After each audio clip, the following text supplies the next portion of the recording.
Hello students, আমি Moumita ma'am. আশা করি তোমরা সকলেই খুব ভালো আছো। Welcome back to our channel. আজকে আমি তোমাদের ফার্স্ট সেমিস্টার মেজর ইংলিশের পেপার 1 থেকে আরও একটা তোমাদের পোয়েটিক ফর্ম, যেটা তোমাদের কমেডির মধ্যে পড়ছে, সেটা হচ্ছে দ্য ব্যালেড। তোমাদের আজকে আমি ব্যালেডের উপরেই ক্লাসটা ডিসকাস করছি। তো চলো দেরি না করে শুরু করে দিই আজকের সেশনটা। দেখো দেখো ওড বলো, ব্যালেড বলো, সনেট বলো, এলিজি, সবটাই কিন্তু লিরিকের মধ্যেই পড়ছে, লিরিক পোয়েমের মধ্যে। তো সবকিছুর মধ্যে তোমরা কিন্তু সিমিলারিটি পাবে, ঠিক আছে? তোমরা ওডের সাথে, ব্যালেডের সাথে, তারপর হচ্ছে লিরিকের সাথে, সনেট, তারপর হচ্ছে এলিজি, তোমরা সবেতেই কিন্তু কিছুটা সিমিলারিটি পাবে, কারণ সবটাই হচ্ছে ইমোশনের ওপরে বা ফিলিংস, পার্সোনাল ফিলিংসের ওপরে কিন্তু লেখা, ঠিক আছে? দেখো কি বলেছে, a ballad is a simple musical poem that tells a story. তো ব্যালেড হচ্ছে এখানে মানে কোনো কিছুর প্রশংসা করা বা কাউকে হচ্ছে মানে কোনো একটা স্ট্রং ফিলিংস এর থেকে বেশি এখানে একটা স্টোরি, কোনো একটা স্টোরিকে কিন্তু বোঝায়, হ্যাঁ, এবং সেটা ভীষণ সিম্পল ওয়েতে প্লাস মিউজিক্যাল ওয়েতে, ঠিক আছে? প্রত্যেকটা লিরিক পোয়েমের যতগুলো আমরা ফর্ম দেখব, প্রত্যেকটার মধ্যেই কিন্তু আমরা এই জিনিসটা কমন পাবো যে প্রত্যেকটাই বলতে পারো যে মিউজিক্যাল ওয়েতে বা মিউজিক্যাল ফর্মে কিন্তু লেখা, ঠিক আছে?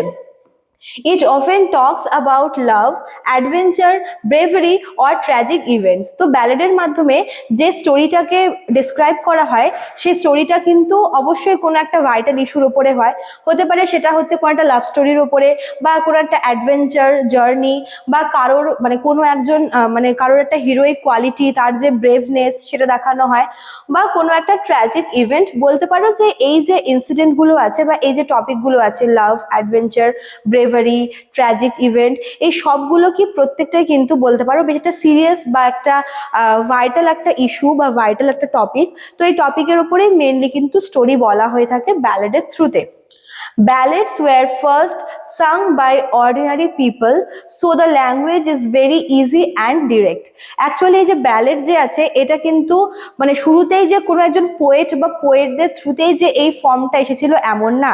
ব্যালেড কিন্তু এটা হচ্ছে অর্ডিনারি পিপলদের লেখা, অর্ডিনারি পিপলদের গান।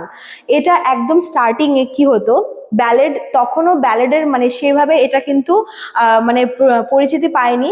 তখন অর্ডিনারি যে পিপলরা আছে তারা কিন্তু এই ব্যালেডটা গানের মাধ্যমে তারা আর কি গান করে আর কি শোনাতো, ঠিক আছে? যেহেতু সাধারণ মানুষদের জন্যই এগুলো হয়েছিল, সাধারণ মানুষরাই এই গানগুলো করতো, এই জন্য এর যে লেখাগুলো বা এর ল্যাঙ্গুয়েজ কিন্তু ভীষণ ইজি এবং ভীষণ সহজ সরল ছিল, ঠিক আছে? A ballad usually has short stanza, mostly 4 lines each. ব্যালেডের স্ট্রাকচারটা বলেছে এখানে, ব্যালেডে কিন্তু প্রত্যেকটা স্ট্যান্ডাতে 4টে করে লাইন থাকে। তো খুব একটা কিন্তু বড় হয় না, মানে মনে করো যদি 3 স্ট্যান্ডার হয় বা 4 স্ট্যান্ডার হয়, মানে প্রত্যেকটা স্ট্যান্ডে 4টে করে লাইন থাকবে। These stanza often follow a regular rhythm and rhyme, which makes the poem sound like a song. এবার এই যে পোয়েমটা আছে, এই পোয়েমটাকে কেন গানের মতো করে রিপ্রেজেন্ট করা হতো, কেন অর্ডিনারি পিপলরা এই পোয়েমটাকে গানের মতো করে গাইতো, এই কারণেই, কারণ এখানে যে প্রত্যেকটা স্ট্যান্ডার কথা আমি বললাম, যেখানে 4টে করে লাইন থাকে, এই প্রত্যেকটা লাইনে মানে প্রত্যেকটা স্ট্যান্ডায় কিন্তু একটা রাইম বা একটা রিদম থাকে, একটা রেগুলার রিদম থাকে। এই জন্যই যখনই হচ্ছে এটাকে পড়া হতো, যখন এটাকে রিড করা হতো, তখন এটাকে মনে হতো যে গান করা হচ্ছে। ব্যালেড যে পোয়েম আছে, ব্যালেড পোয়েমের লেখাগুলো এতটাই হচ্ছে রিদমিক ওয়েতে, এতটাই হচ্ছে মানে রাইমের মাধ্যমে বা রাইমের ফরমেশনে লেখা হয়ে থাকে, যার জন্য কিন্তু এটাকে শুনতে একটা গানের মতো মনে হয়, ঠিক আছে? চলো, Traditional ballads were passed from one generation to another by singing. তো শুরুতে অর্ডিনারি পিপলরা এই গান এটা ব্যালেডটা শুরু করেছিল।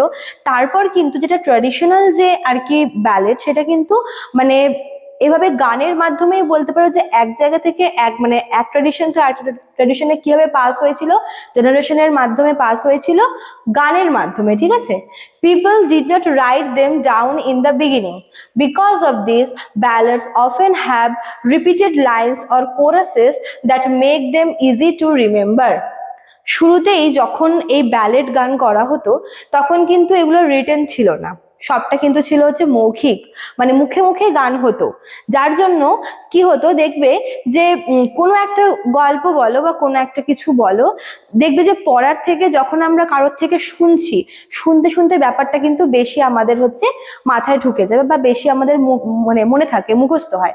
ঠিক তেমনই যেহেতু শুরুর দিকে এটা হচ্ছে লিখিত ছিল না, রিটেন ছিল না, মানুষরা লোকেরা কি করতো এমনি হচ্ছে এটা মুখে মুখে গাইতো।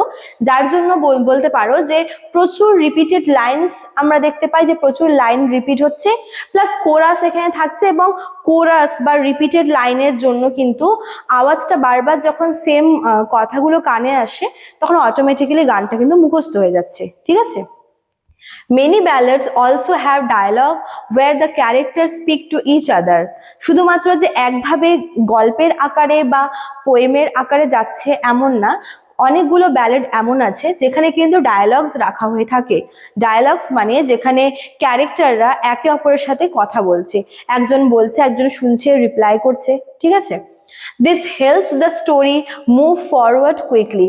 আর এই যে প্যাটার্নটা, মানে এই যে ডায়ালগ যে ওখানে পুট করা হচ্ছে, তার জন্য কি হচ্ছে খুব স্লোলি কিন্তু খুব ভালোভাবে, সরি স্লোলি বলছি, খুব তাড়াতাড়ি মানে কুইকলি, খুব তাড়াতাড়ি জিনিসটা কিন্তু পাস হচ্ছে। যেহেতু মানে মনে করো যে একভাবে একটা গল্প শোনার থেকে যখন ডায়ালগের ওয়েতে যখন জিনিসটা হচ্ছে, মানে একজন প্রশ্ন করছে, একজন রিপ্লাই করছে, আবার সে আবার কিছু বলছে, সে আবার রিপ্লাই করছে, যখন এভাবে যায় তখন কিন্তু দেখবে যে খুব তাড়াতাড়ি ব্যাপারটা এগোয়। তো ঠিক তাই কিন্তু ব্যালেডের ক্ষেত্রেও হয়ে থাকে, ঠিক আছে, যেখানে ডায়ালগের ব্যাপার থাকবে। তারপর দেখো কি বলছে, a ballad usually begins in the middle of the action.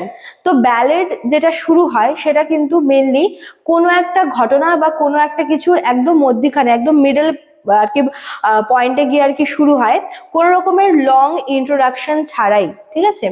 The story is told in a simple dramatic way. এবং ব্যালেডের থ্রুতে যে গল্পটা আর কি বলা হচ্ছে সেটা কিন্তু ভীষণ সিম্পল এবং ড্রামাটিক ওয়েতে বলা হয়ে থাকে। The tone can be sad, exciting or mysterious. এবং ব্যালেডের টোন কিন্তু ভীষণ সিম্পল হয়, স্যাড মানে বলতে পারি যে কখনো কখনো এটা স্যাড হয়ে মানে স্যাড ওয়েতে বলা হয়ে থাকে, কখনো এক্সাইটিং ওয়েতে বলা হয়ে থাকে, অথবা কখনো কিন্তু একটু মিস্ট্রিও ক্রিয়েট করা হয় যাতে রিডাররা ভাবে যে অ্যাকচুয়ালি কি বলতে চাইছে। ঠিক আছে। Famous themes in ballad include lost love, heroic deeds, supernatural events and tragic ending. তো যদি আমরা ব্যালেডের আমরা থিমগুলো নিয়ে বলি, ব্যালেডের থিমগুলো কিন্তু মেনলি হচ্ছে মনে করো যে কারোর হারিয়ে যাওয়া ভালোবাসা, কেউ মানে প্রেমে ব্যর্থ, এই বিষয়গুলো। তারপর মনে করো যে কোনো একজনের মানে কোনো একটা ক্যারেক্টার, কোনো একজন হিরো বা তার কোনো একজন মানে মেন আর কি কোনো একটা গ্রেট পার্সন, তার যে হিরোইক কাজগুলো বা কোনো সুপার ন্যাচারাল কোনো ইভেন্টস বা কোনো একটা ঘটনা যে ট্র্যাজিক এন্ডিং, এগুলোর ওপরে কিন্তু ব্যালেড আর কি মেনলি লেখা হয়। ঠিক আছে। তারপর দেখো লাস্টে কি বলেছে, some well known traditional ballads are sir Patrick Spens, the rime of the ancient mariner, এটা একটা লিটারারি ব্যালেড। আর কি আছে, লা বেলে ড্যাম সেন্স মার্সি। তো এগুলো হচ্ছে মেনলি কিন্তু ব্যালেড। Today, many modern songs also follow the ballad style, telling emotional or narrative story. Even মানে বর্তমানে অনেক এরকম গান আছে যেগুলো কিন্তু ব্যালেডের মতো করে হয় বা ব্যালেডের স্টাইলটাকে ফলো করে, যেখানে কোনো একটা ইমোশনাল স্টোরি বা কোনো একটা ন্যারেটিভ স্টোরিকে কিন্তু ডেসক্রাইব করা হয়ে থাকে। ঠিক আছে। চলো, তো এই ছিল তোমাদের আজকের ক্লাসটা ব্যালেডের ওপরে। যারা ভাবছো আমাদের কাছে অনলাইনে অ্যাডমিশন নেবে তারা আমাদের অফিসিয়াল নাম্বারে কন্ট্যাক্ট করে নিতে পারো। আমাদের অফিসিয়াল নাম্বার কিন্তু দেওয়া আছে এখানে। এছাড়াও দেখো এখানে কিন্তু কোর্স ফিটাও আমরা দিয়ে রেখেছি, এটা হচ্ছে মেজরদের জন্য এবং মাইনরদের জন্য কিন্তু এখানে দেওয়া রয়েছে। ফর এন্টায়ার সেমিস্টার তোমাদের কিন্তু এই অ্যামাউন্টটাই পে করতে হবে। ঠিক আছে। চলো আজকে এতটুকুই থাকলো, দেখা হচ্ছে নেক্সট ক্লাসে। Thank you.